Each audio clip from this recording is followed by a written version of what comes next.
নমস্কার বন্ধুরা, আমি আজকের আবার চলে এলাম আমার গল্পের ঝুড়ি নিয়ে। হ্যাঁ, আজকে সত্যি সত্যিই গল্প বলবো। আমার আজকের গল্প আমার এক স্মৃতির কাহিনী নিয়ে। তবে সেই স্মৃতির কাহিনীতে আছে 26শে জানুয়ারি, প্রজাতন্ত্র দিবস। হ্যাঁ বন্ধুরা, তোমাদেরকে আমি আমার ছোটবেলা থেকে একটা ঘটনা তুলে ধরে বলছি, যে ঘটনায় আমি প্রজাতন্ত্র দিবস বা 26শে জানুয়ারি সম্বন্ধে জানতে পেরেছিলাম। আমার স্মৃতিপটে ছবি আঁকা সেই কাহিনী আজকে তোমাদের কাছে তুলে ধরছি। আশা করি তোমাদের এই কাহিনী ভালো লাগবে।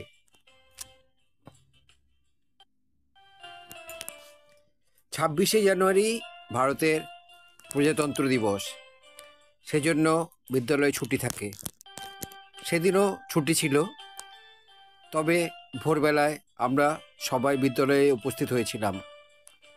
আমাদের বিদ্যালয়ের শ্রেণী শিক্ষক রবীন্দ্রনাথ চক্রবর্তী আগেই বলে দিয়েছিলেন সকাল 7টার মধ্যে স্কুলে পৌঁছাতে।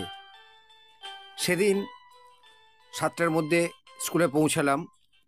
গিয়ে দেখলাম সারা স্কুল জমজমাট। স্কুলের প্রাঙ্গণে বিভিন্ন ক্লাসের ছাত্ররা জমা হয়েছে। আমার বন্ধু শ্যামল,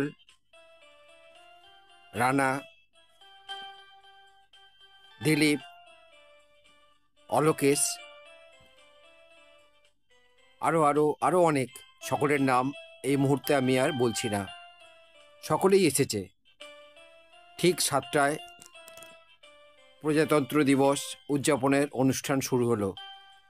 আমাদের বিদ্যালয়ের প্রধান শিক্ষক অনন্তবাবু আর সহ প্রধান শিক্ষক রমণীরঞ্জন সাধক দুজনে মিলে জাতীয় পতাকা উত্তোলন করলেন। অষ্টম শ্রেণীর ছাত্ররা সেই অনুষ্ঠান উপলক্ষে গাইল উঠো গো ভারতলক্ষ্মী। গানটি খুবই সুন্দর শুনতে লাগলো।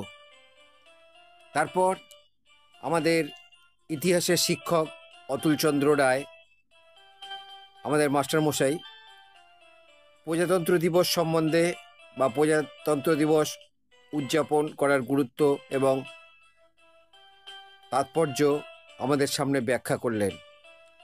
তার কথা থেকেই জানতে পারলাম 26শে জানুয়ারি তারিখেই ভারতের সংবিধান 1950 সালে গৃহীত হয়েছিল। আমাদের দেশের অস্তিত্ব এই সংবিধানের মাধ্যমেই সুদৃঢ় আকার ধারণ করে।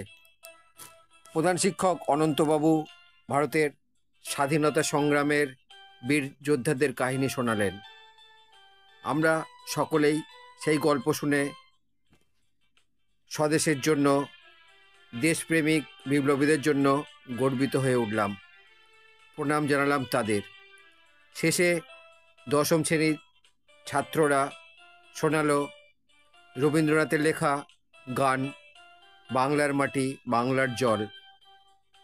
কাজী নজরুল ইসলামের দুর্গমগিরি কান্তর মরু দুস্তর পারাবার কবিতাটি আবৃত্তি করে শোনালো